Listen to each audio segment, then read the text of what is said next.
Hello मित्रों, केम छो? सरस्वती माध्यमिक कन्या विद्या मंदिर नवा तोरणाना ऑनलाइन शिक्षण में आप सर्वेનું स्वागत છે। ધોરણ 9 વિષય વિજ્ઞાન પ્રકરણ નંબર 15 અન્ન સ્ત્રોતમાં સુધારણા।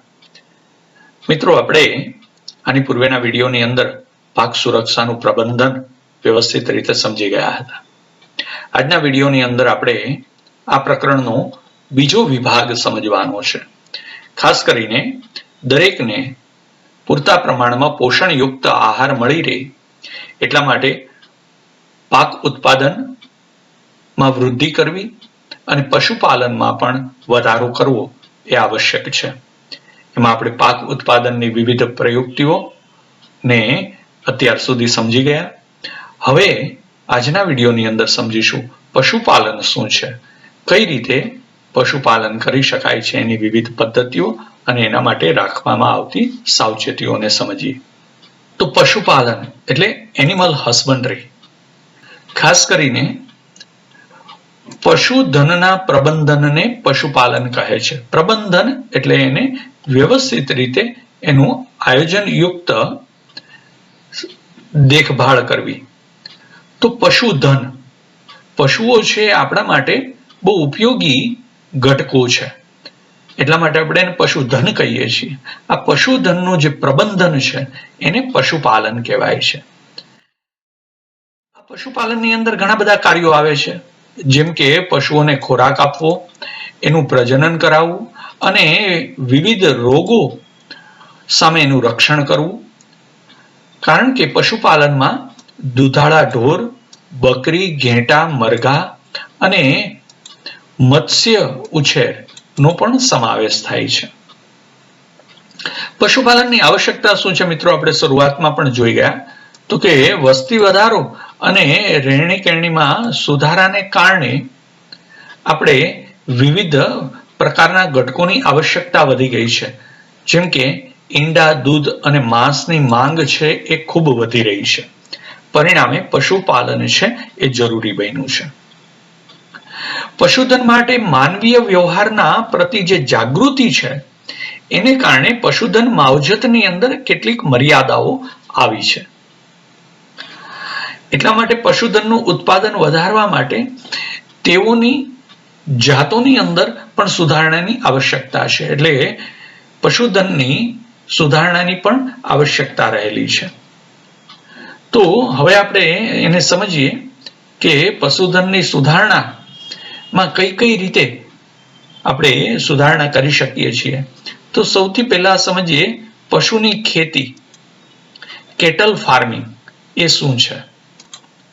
તો પશુની ખેતીમાં એટલે કે કેટલ ફાર્મિંગની અંદર પશુપાલનના મુખ્યત્વે બે ઉદ્દેશ છે।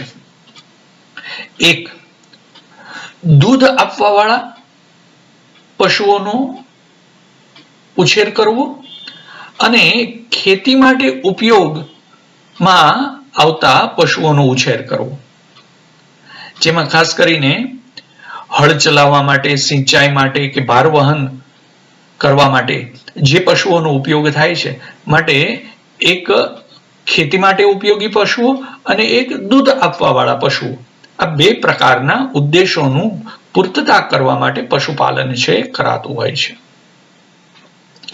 ભારતીય પાલતુ પશુઓની બે મુખ્ય જાતો છે, એક ગાય અને એક ભેંસ। ગાયને આપણે, એનું વૈજ્ઞાનિક નામ છે બોસ ઇન્ડિક્સ અને ભેંસનું વૈજ્ઞાનિક નામ છે બોસ બુબેલિસ। દૂધ આપનારી માદાઓને દૂધાળા પશુઓ કહે છે। ખાસ કરીને એમાં ગાય અને ભેંસની જે માદાઓ છે એ આપણે મુખ્યત્વે દૂધ ઉત્પાદન માટે એનો ઉછેર કરીએ છીએ। આ ઉપરાંત પણ દૂધ ઉત્પાદન માટે આપણે અન્ય પ્રજાતિઓનો પણ આપણે ઉપયોગ કરતા હોઈએ છીએ, જેમ કે બકરા છે, ઘેટા છે, પરંતુ મુખ્યત્વે મુખ્ય જાતિઓ છે બે છે, ગાય અને ભેંસ, એટલે કે બોસ ઇન્ડિક્સ અને બોસ બુબેલિસ। દૂધ ઉત્પાદન છે એ પશુના દુગ્ધ સ્ત્રવણના સમયગાળા પર કોઈ એક મર્યાદા સુધી આધારિત છે। એટલે કે અમુક સમય સુધી એ દુગ્ધનો સ્ત્રવણકાળ હોય છે. એટલે આ દરેક માદા પશુઓ છે એ અમુક સમય સુધી દૂધ આપે છે.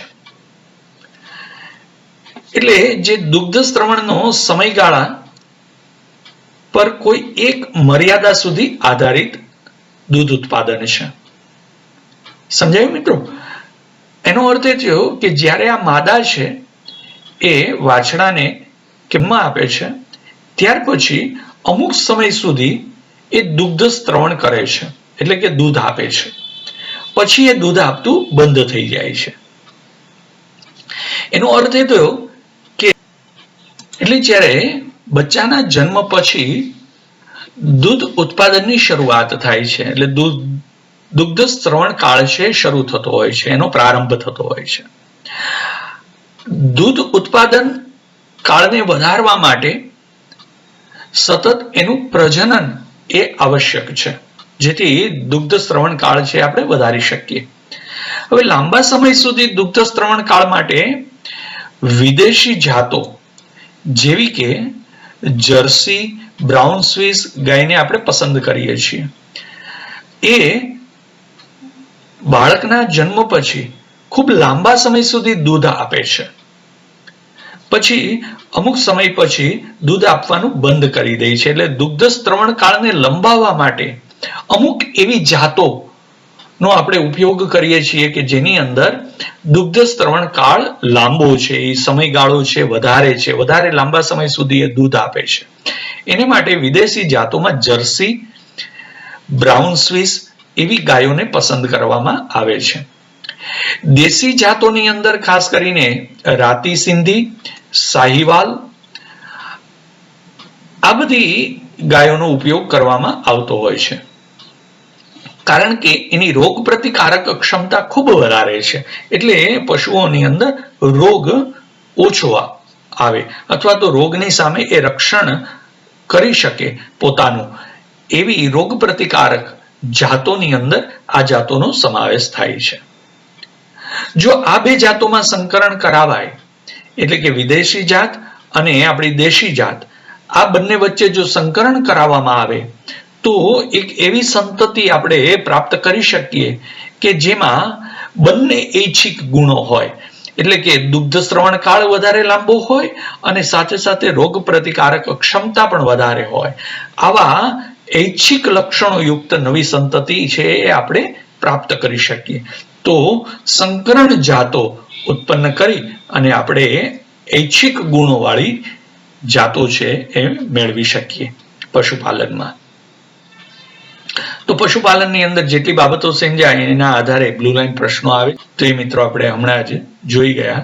એના આધારે તમે એ પ્રશ્નોના જવાબ છે નોંધવાનો પ્રયત્ન કરજો. ત્યાર પછી એક પ્રવૃત્તિ આવે છે, પ્રવૃત્તિ 15.3 કે પશુપાલન ક્ષેત્રની મુલાકાત લ્યો અને નીચે આપેલી બાબતોને નોંધો.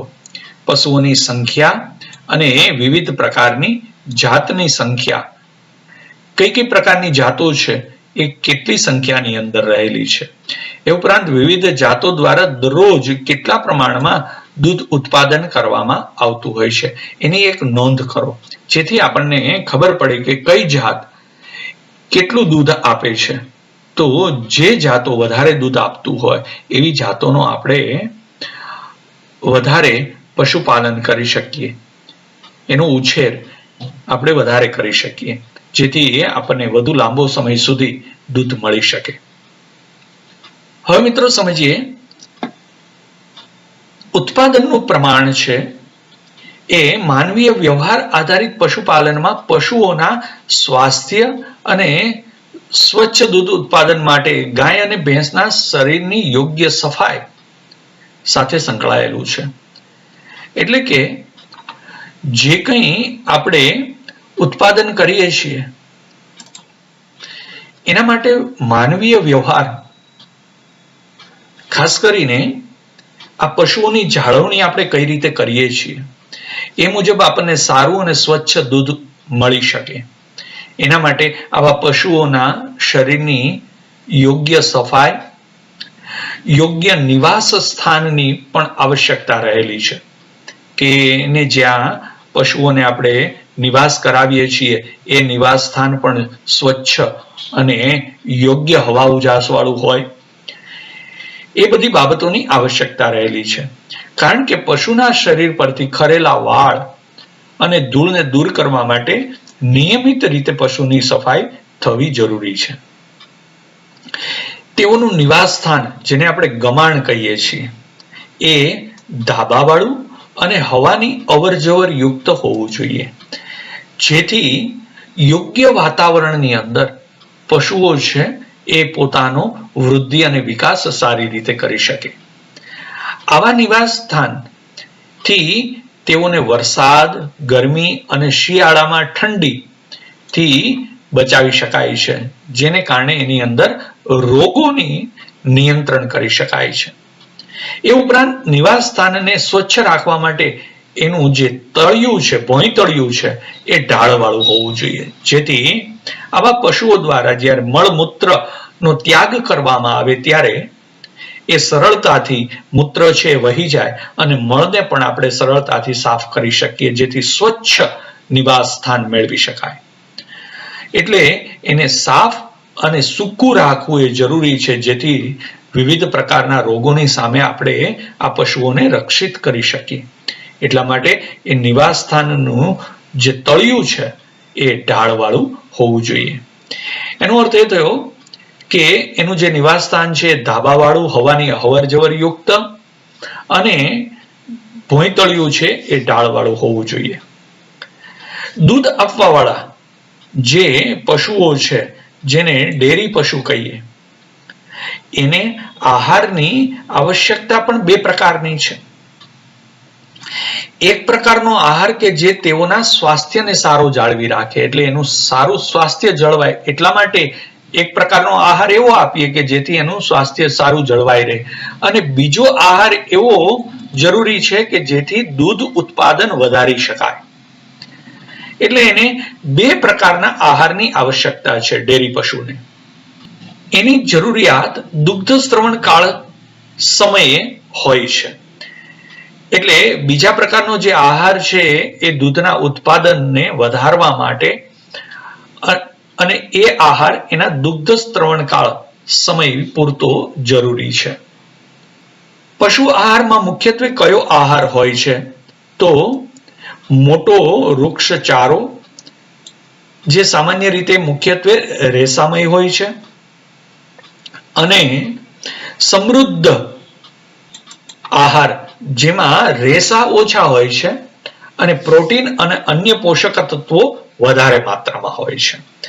એટલે બે પ્રકારના જે આહાર છે એમાં સ્વાસ્થ્ય આધારિત જે આહાર છે એ મોટો અને વૃક્ષચારો હોય છે, જેમાં ખાંડેલું અનાજ પણ આવી જાય છે. જ્યારે દૂધ ઉત્પાદન વધારવા માટે સમૃદ્ધ, ઓછા રેસાવાળો પ્રોટીન અને અન્ય પોષક તત્વોયુક્ત ચારો એને આપવામાં આવતો હોય છે. પશુને એક આવા સંતુલિત આહારની જરૂરિયાત હોય છે, જેમાં યોગ્ય માત્રામાં બધા જ પોષક તત્વો રહેલા હોય. એ ઉપરાંત એના આહારની અંદર કેટલાક લઘુ પોષક તત્વો પણ ભેળવવામાં આવતા હોય છે, જેથી દૂધાળા પશુઓ સ્વસ્થ રહી શકે અને એના દૂધ ઉત્પાદનમાં વધારો આપણે કરી શકીએ. આવા જે પશુ છે એ અનેક પ્રકારના રોગોથી ગ્રસ્ત થતા હોય છે, એટલે એને અનેક પ્રકારના રોગો થઈ શકતા હોય છે, જેના કારણે એનું સ્વાસ્થ્ય બગડે છે અને એની અસર સીધી દૂધ ઉત્પાદન ક્ષમતા ઉપર આવે છે. એટલે એને રોગ ન થાય એ ખૂબ જરૂરી છે, કારણ કે જો એ રોગથી ગ્રસ્ત થઈ જાય, એટલે કે એને રોગ થાય, તો એનું સ્વાસ્થ્ય બગડે અને પરિણામે એ દૂધ ઉત્પાદન ઓછું કરી દે. એટલે દૂધ ઉત્પાદન ક્ષમતામાં ઉણપ ન સર્જાય એટલા માટે એને રોગોથી બચાવવા જોઈએ. ઘણી વખત અમુક રોગોથી એનું મૃત્યુ પણ થઈ શકે. એટલા માટે એક સ્વસ્થ પશુ નિયમિત રીતે ખાય અને સારી રીતે એનું હલનચલન ઉઠબેઠ કરે એ જરૂરી છે. અને અંતઃ પરોપજીવીઓ તથા બાહ્ય પરોપજીવીઓ છે એનાથી એનું રક્ષણ કરવું જરૂરી છે. બાહ્ય પરોપજીવીઓમાં ખાસ કરીને એ ઢોરની ત્વચા ઉપર રહેતા હોય છે, જેથી ત્વચા સંબંધિત રોગ થઈ શકે છે. જ્યારે અંતઃ પરોપજીવીઓથી શરીરની અંદરના પાચન તંત્રના રોગો ખાસ કરીને થતા હોય છે, જે એના આંતરડાને કે જઠરને નુકસાન પહોંચાડતા હોય છે, જેમ કે કૃમિઓ છે, યકૃત કૃમિ વગેરે. તો સંસર્ગજન્ય રોગ બેક્ટેરિયા અને વાયરસને કારણે પણ આવા પશુઓની અંદર જોવા મળતા હોય છે. અનેક વાયરસ અને જીવાણુઓના રોગોથી પશુઓને બચાવવા માટે પશુઓને પણ રસીકરણ કરાવવું જરૂરી છે, જેથી એ આવા પ્રકારના અંતઃ કે બાહ્ય પરોપજીવીઓ દ્વારા રોગગ્રસ્ત ન બને. બાહ્ય પરોપજીવીઓમાં વિવિધ પ્રકારના ઈતરડી, બગા વગેરે પ્રકારના સજીવો છે એ બાહ્ય પરોપજીવીઓ સ્વરૂપે એની ત્વચા ઉપર વસવાટ કરતા હોય છે. એટલા માટે એની યોગ્ય સફાઈ અને એના નિવાસસ્થાનની યોગ્ય સફાઈની સ્વચ્છતા પર ધ્યાન આપીએ તો બાહ્ય પરોપજીવીઓથી સીધું રક્ષણ કરી શકાય છે. અને એના આહાર ઉપર ધ્યાન આપીએ તો અંતઃ પરોપજીવીઓથી પણ આ પશુઓને રક્ષિત કરી શકાય છે. એ ઉપરાંત એને યોગ્ય રોગોની સામે રક્ષણ કરી શકાય માટે રસીકરણ પણ કરાવવું જરૂરી છે. તો આ હતું પશુપાલન. એ જ રીતે હવે આપણે સમજીએ મરઘા પાલન અથવા તો મરઘા ઉછેર, જેને પોલ્ટ્રી ફાર્મિંગ કહેવામાં આવે છે.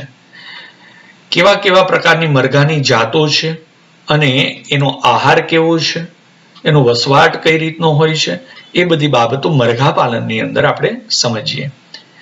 તો મરઘાઓને બે રીતે ઉછેરવામાં આવતા હોય છે. એક ઈંડા અને એક માંસ ઉત્પાદન માટે મરઘાઓને પાળવામાં આવતા હોય છે. એટલા માટે મરઘા પાલનમાં ઉચ્ચ કક્ષાની મરઘીની જાતનો વિકાસ કરવામાં આવતો હોય છે. ઈંડા આપનારી જે મરઘી છે એ ઈંડા માટે ઈંડા આપનારી મરઘીનું પાલન કરવામાં આવે છે અને માંસ માટે બ્રોઇલરને પાળવામાં આવતા હોય છે. હવે જોઈએ મિત્રો કે મરઘા પાલનમાં કેવી કેવી પ્રકારની જાતોનો ઉછેર કરવામાં આવે છે અને એમાંય ખાસ કરીને સંકરણ જાતો છે એ શા માટે આવશ્યક છે. તો કેટલાક જુદા જુદા પ્રકારના લક્ષણો ધરાવતી જાતો નિર્માણ કરવા માટે આપણે સંકરણ જાતનો વિકાસ કરવો આવશ્યક છે. કારણ કે મરઘાની અંદર અમુક ચોક્કસ પ્રકારના લક્ષણોની જરૂરિયાત હોય છે. આપણે લક્ષણોની વાત કરીએ એ પહેલા આવી નવી નવી જાતોનો વિકાસ એ આવા લક્ષણોયુક્ત ઐચ્છિક લક્ષણોયુક્ત મરઘાની જાતો નિર્માણ કરવા માટે દેશી જાત અસીલ અને વિદેશી જાત લેંગહોર્ન નું સંકરણ કરાવવામાં આવતું હોય છે. આ અસીલ અને લેંગહોર્ન ની જાતોના સંકરણ દ્વારા આપણને ઐચ્છિક લક્ષણોયુક્ત મરઘાની જાતો મળે છે. આ લક્ષણો કયા કયા છે તો હવે આપણે એને સમજીએ. તો ખાસ કરીને અસીલ અને લેંગહોર્ન દ્વારા જે સંકર જાતો ઉત્પન્ન કરવામાં આવે છે, અહીંયા તમે મિત્રો ચિત્ર જોઈ શકો છો. અસીલ અને લેંગહોર્ન દ્વારા જે સંકર જાતો ઉત્પન્ન કરવામાં આવે છે એની અંદર ખાસ કરીને જે લક્ષણો રહેલા હોય છે સંકર જાતોની અંદર કે જેના દ્વારા આપણે આ સંકર જાતોની આવશ્યકતા ઉત્પન્ન થાય છે, તો એમાં મરઘાના બચ્ચાની સંખ્યા અને ગુણવત્તા. એક તો સંખ્યા પણ વધારે ઉત્પન્ન કરી શકે છે આ સંકર જાતો અને ગુણવત્તાયુક્ત આ જાત નિર્માણ થતી હોય છે. ઉપરાંત નાના કદના બ્રોઇલર માતા પિતા દ્વારા તેમના બચ્ચાઓનું વ્યાવસાયિક ઉત્પાદન માટે પણ આ સંકરણ જાતો વિકસાવવામાં આવે છે. એ ઉપરાંત ગરમીથી અનુકૂલન ક્ષમતા અને ઊંચા તાપમાને એ વાતાવરણ સામે ટકી શકે, ઊંચું તાપમાન પણ સહન કરી શકે એ માટે ગરમીની જે અનુકૂલન ક્ષમતા છે એ લક્ષણો પણ આ પ્રકારની સંકર જાતોની અંદર જોવા મળે છે. ટૂંકમાં અસીલ અને લેંગહોર્ન નું સંકર કરીને જે સંકરણ જાત ઉત્પન્ન કરવામાં આવે છે એની અંદર આ બધા પ્રકારના લક્ષણો છે એ જોવા મળતા હોય છે. એક તો મરઘાના બચ્ચાની સંખ્યા અને એની ગુણવત્તા સારી હોય છે. એ ઉપરાંત નાના કદના બ્રોઇલર દ્વારા વ્યવસાયિક રીતે એનું ઉત્પાદન વધારી શકાય છે. એ ઉપરાંત ગરમીની અનુકૂલન ક્ષમતા એની અંદર સારી હોય છે. એ ઉપરાંત સાર સંભાળમાં ઓછો ખર્ચ લાગે છે અને ખેતી માટે ઉપયોગી ઉત્પાદનની આડપેદાશ કે ઉપપેદાશ તરીકે પ્રાપ્ત થતા જે સસ્તા રેસામય આહાર છે એનો ઉપયોગ આહારની અંદર આ બધા પ્રકારની જાતોમાં કરવામાં આવતો હોય છે. એટલે કે આ પ્રકારની જાતોનો આહાર છે એ રેસામય આહારનો ઉપયોગ છે એ ઈંડા મૂકનાર પક્ષીઓના, એનો અર્થ એ થયો કે ખેતી દ્વારા જે આડપેદાશ ઉત્પન્ન થાય છે એ સસ્તા રેસામય આહારનો ઉપયોગ છે એ ઈંડા મૂકનાર પક્ષીનું કદ ઘટાડતું હોય છે. તો આપણે એમ કહી શકીએ કે જેથી કરીને એને આહારની જરૂરિયાત પણ ઓછી રહે છે, કારણ કે એનું કદ ઘટેલું હોય છે. એટલે ઈંડા મૂકનાર પક્ષીના કદમાં ઘટાડો થાય છે અને એનો આહાર છે આવો રેસામય આહાર જે ખેતીની બાય પ્રોડક્ટ છે એનો ઉપયોગ કરવામાં આવતો હોય છે. એટલે આવા વિવિધ ગુણવત્તા, વિવિધ લક્ષણો વાળી જાત એ અસીલ અને લેંગહોર્નના સંકરણ દ્વારા મેળવી શકાતી હોય છે. હવે મિત્રો, બ્લુ લાઈન પ્રશ્નો આવે છે જેમાં નીચે આપેલા વિધાનનું વિવેચન કરો. એ રસપ્રદ છે કે ભારતમાં મરઘા ઓછા રેસાના ખાદ્ય પદાર્થોને ઊંચી પોષકતા વાળા પ્રોટીન આહારમાં પરિવર્તન કરવા માટે સૌથી વધારે સક્ષમ છે, કે જે ખાદ્ય પદાર્થ છે એ માનવ માટે અયોગ્ય છે. તો મિત્રો, હમણાં જ આપણે આની ઉપર સમજ્યા કે ખાસ કરીને જે ખેતીવાડીમાંથી બિન ઉપયોગી અથવા તો બાય પ્રોડક્ટ તરીકે જે રેસાયુક્ત કચરો નીકળે છે તો એ ઓછા રેસા વાળા ખાદ્ય પદાર્થને ઊંચી પોષક ક્ષમતા વાળા પ્રોટીનની અંદર રૂપાંતરિત કરવા માટે મરઘા છે એ અતિ અગત્યના અથવા તો સક્ષમ છે. કારણ કે આ મરઘાનો આહાર છે, આપણે હમણાં જોયા કે ઓછા રેસાયુક્ત આહાર છે એનો ઉપયોગ ઈંડા મૂકનારા પક્ષીઓના કદ ઘટે અને એ આ મરઘાઓ છે એ આહાર તરીકે ઓછા રેસાયુક્ત આ ખેતીની બાય પ્રોડક્ટ દ્વારા ઉત્પન્ન થયેલા ઘટકોનો ઉપયોગ કરતા હોય છે અને એના દ્વારા એ ઈંડા નિર્માણ પણ કરે છે અને સાથે સાથે પોતાનો વિકાસ થાય છે. પરિણામે આપણને માંસ પણ મળી રહી છે. એટલે આપણે કહી શકીએ કે ઊંચી પોષકતા વાળા પ્રોટીન આહારમાં પરિવર્તન કરવા માટે આ મરઘા છે એ સક્ષમ છે. કારણ કે આવો જે ખેતીવાડી દ્વારા ઉત્પન્ન થયેલી આ બાય પ્રોડક્ટ છે માનવ માટે અયોગ્ય ખાદ્ય પદાર્થ છે, જ્યારે ઈંડા અને મરઘાનું માંસ એ યોગ્ય પ્રોટીન ક્ષમતા વાળો ખાદ્ય પદાર્થ છે માનવ માટે. તો આ વિધાનનું વિવેચન આપણે થોડું જોઈ ગયા. તમે પણ આ બાબતને ઉપર સમજાતા એના આધારે એનો જવાબ આપવાનો પ્રયત્ન કરજો મિત્રો. હવે આપણે આગળ સમજીએ છીએ ઈંડા અને બ્રોઇલરનું ઉત્પાદન. અને એનું ઉત્પાદનમાં રાખવામાં આવતી જે સાવચેતીઓ છે એ કઈ કઈ છે. તો બ્રોઇલરના બચ્ચાઓના સારા વૃદ્ધિ દર અને સારા આહાર દક્ષતા માટે વિટામિનથી ભરપૂર આહાર આપવામાં આવતો હોય છે. તેઓનો મૃત્યુદર ઓછો રાખવી અને તેઓની પાંખો અને માંસની ગુણવત્તા જાળવી રાખવા માટેની સાવચેતી રાખવી પડે છે. એટલે આપણે આવા બ્રોઇલરના ઉત્પાદનમાં કઈ બાબતોની સાવચેતી રાખવી જરૂરી છે? તો કે એક તો એનો સારો વૃદ્ધિ દર જળવાઈ રહે અને સારા આહાર દક્ષતા માટે એને વિટામિનથી ભરપૂર આહાર આપવો જરૂરી છે.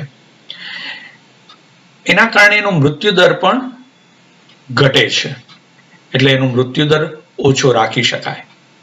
એની પાંખ અને માંસની ગુણવત્તા જાળવી રાખવા માટે આ બધા પ્રકારની સાવચેતીઓની ખૂબ જરૂર છે. એટલે બ્રોઇલરના રૂપમાં ઉત્પાદન તેઓનું આવી સાવચેતીઓ દ્વારા કરવામાં આવતું હોય છે, જેથી આપણું મુખ્ય ઉદ્દેશ માંસનું પ્રયોજન છે. તો બ્રોઇલરનું ઉત્પાદન છે એ આપણે ખાસ કરીને માંસના પ્રાપ્યતા માટે કરતા હોઈએ છીએ, માંસ મેળવવા માટે કરતા હોઈએ છીએ. તો એના માટે એનો સારો વૃદ્ધિ દર, એનો મૃત્યુદર ઓછો અને એની પાંખ અને માંસની ગુણવત્તા જાળવી રાખવી જરૂરી છે. આવી સાવચેતીઓ રાખીએ તો સારું બ્રોઇલરનું ઉત્પાદન આપણે મેળવી શકીએ છીએ, જેથી માંસની પ્રાપ્યતા આપણે સારા પ્રમાણમાં મેળવી શકીએ. મરઘા પાલનમાં સારું ઉત્પાદન મેળવવા માટે સારી પ્રબંધન પ્રણાલી પણ ખૂબ જરૂરી છે. એ અંતર્ગત એના નિવાસ કેવા હોય એ પણ ખૂબ જરૂરી છે. એના નિવાસમાં યોગ્ય તાપમાન અને સ્વચ્છતા જળવાવી જોઈએ. એની આહારની ગુણવત્તા પણ જાળવી રાખવી જરૂરી છે.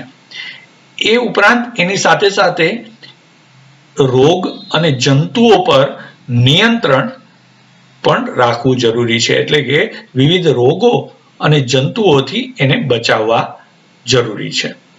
તો આ પ્રકારનું એનું નિવાસસ્થાન હોવું જોઈએ. વધુ સારું મરઘા પાલન કરવા માટે જેમ એના યોગ્ય નિવાસ કે જેમાં તાપમાન અને સ્વચ્છતા જળવાવી જરૂરી છે, એટલે યોગ્ય નિવાસ હોવો જોઈએ. એ ઉપરાંત રોગો અને જંતુઓ સામે એને રક્ષિત કરવા જોઈએ. બ્રોઇલરનું નિવાસ, પોષણ અને પર્યાવરણીય જરૂરિયાતો ઈંડા આપવાવાળી મરઘીઓથી કેટલાક અંશે અલગ હોય છે.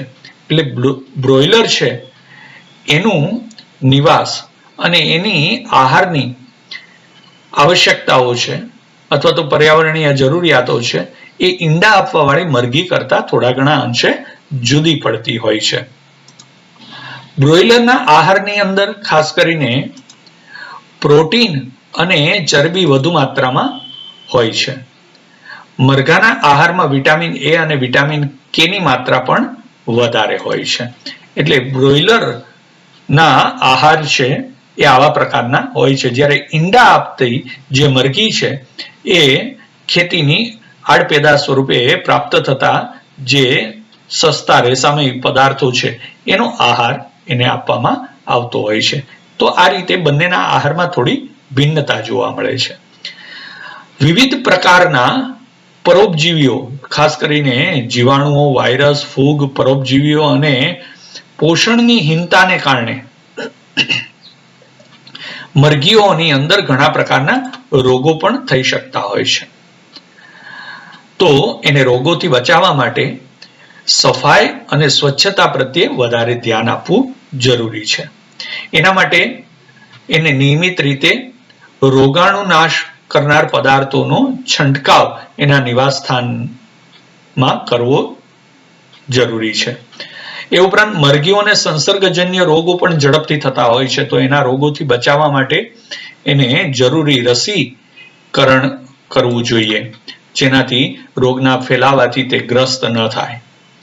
આવી સાવચેતીઓને અનુસરવાથી રોગોના ફેલાવાની દિશામાં ઘટાડો થાય અને મરઘાના પાલનમાં ન્યૂનતમ નુકસાન થાય, જેથી આપણે વધારે સારા પ્રમાણની અંદર બ્રોઇલર અને ઈંડા પેદા કરવા વાળી મરઘીઓનો ઉછેર કરી શકીએ અને આપણી જે ઉદ્દેશ છે એને આપણે પરિપૂર્ણ કરી શકીએ. એટલા માટે આવી બધી બાબતોની જાળવણી છે એ કરવી જોઈએ. ખાસ કરીને એના નિવાસ, એને રોગોથી અટકાવવા માટે રસીકરણ અને રોગાણુનાશક દવાઓનો છંટકાવ વગેરે બાબતોનું ધ્યાન રાખવું જોઈએ. એ ઉપરાંત એના આહારને પણ ધ્યાનમાં રાખવો જોઈએ. મિત્રો, આટલી બાબતો આપણે મરઘા પાલનની અંદર સમજ્યા પછી હવે બ્લુ લાઇન પ્રશ્નો આવે છે, તો તમે આ બધી બાબતોને આધારે આપેલા બ્લુ લાઇન પ્રશ્નોના જવાબો છે તમારી નોંધપોથીની અંદર નોંધી લેશો. નેક્સ્ટ ટાઈમ જ્યારે આપણે વિડીયોની અંદર મળીશું ત્યારે મત્સ્ય ઉછેર ની બાબતોને સમજવાનો પ્રયત્ન કરીશું. તો મિત્રો, પુનરાવર્તન કરતા રહેજો, સ્વસ્થ રહેજો, આવજો.